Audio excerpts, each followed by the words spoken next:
Good morning, welcome back. Well, it's Monday morning today, and I've not long been up. Checked the emails, had some good emails, had some good news today. I'll tell you about that later.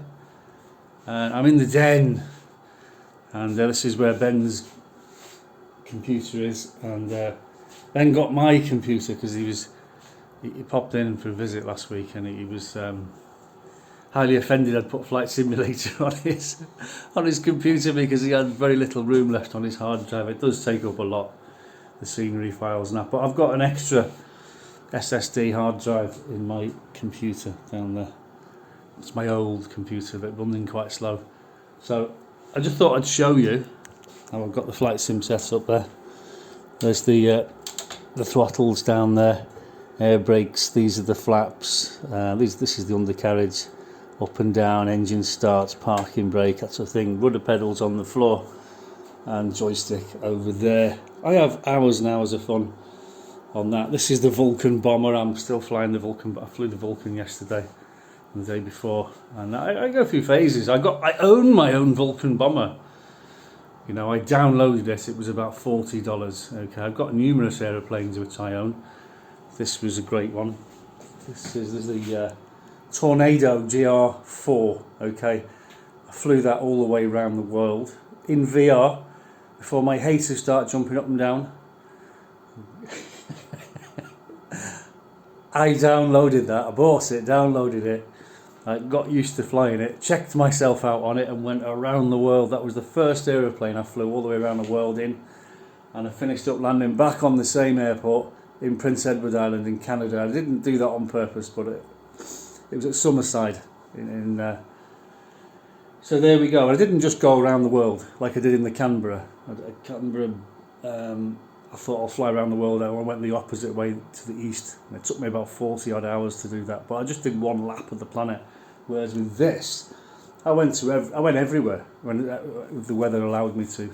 I couldn't get to the most southerly point of South America because the weather was really bad. So I just cut across the middle and went back up the other side to the Galapagos Islands. But I had tremendous memories of doing that, and it actually totaled 263 flights, 280.7 hours. Okay, so I didn't really fly for more than an hour at a time, and a lot of it was terrain following, low level, with the terrain following radar on. That was brilliant. But my favourite aeroplanes at the moment, again, I own one. I own my own. I downloaded it. Okay, the American AV8, which is a McDonnell Douglas AV8, which is American Marines, I think, use them the most. And because the Americans were so impressed with the Harrier that they said, we want to build them under license, and they said, yeah, okay. So they did the deal, and the Americans fixed everything that was wrong with the Harrier. And the British bought it back off the Americans. They called it the GR7 and the GR9, and I am really impressed with the GR7 and the GR9. I love flying it. I've never flown the earlier Harriers because no one ever brought out a decent download. There were some, but they weren't very good. But the ones that I've got at the moment, that is definitely my favourite aeroplane at the moment, closely followed by the Tonka. And the Vulcan, I'm liking the Vulcan. And there's the trainer, the best trainer, the T-7A Red Hawk, Boeing again, Boeing Saab. Superb aeroplane to fly, it really is. I've got loads and loads of aeroplanes on the actual simulator. You can download loads of free ones, and I'm constantly downloading free ones and taking them for a whiz and thinking I don't like that. Or I think, oh, that's all right. But when you get into jets, flying fast jets, you just don't want to go back to flying slow things because they take ages to get there. So I was going to take the Vulcan up to Anglesey last night, and I took off from, where was it? Boscombe Down, and I got as far as the Bristol Channel, and I got bored, so I just turned the computer off and went and had a beer.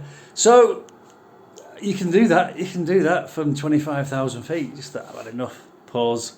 Take the VR headset off. Got the VR headset here.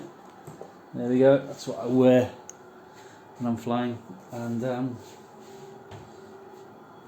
it's great fun. I mean, you can't rent a Vulcan, can you, from the flying club? And if you could, can you imagine how much that would cost? So I'm off in the Vulcan. I'm at Bryce Norton today, which is just south of the Bristol Channel. So I'm going to carry on to RAF Valley in North Wales. Catch you later. Thanks for watching.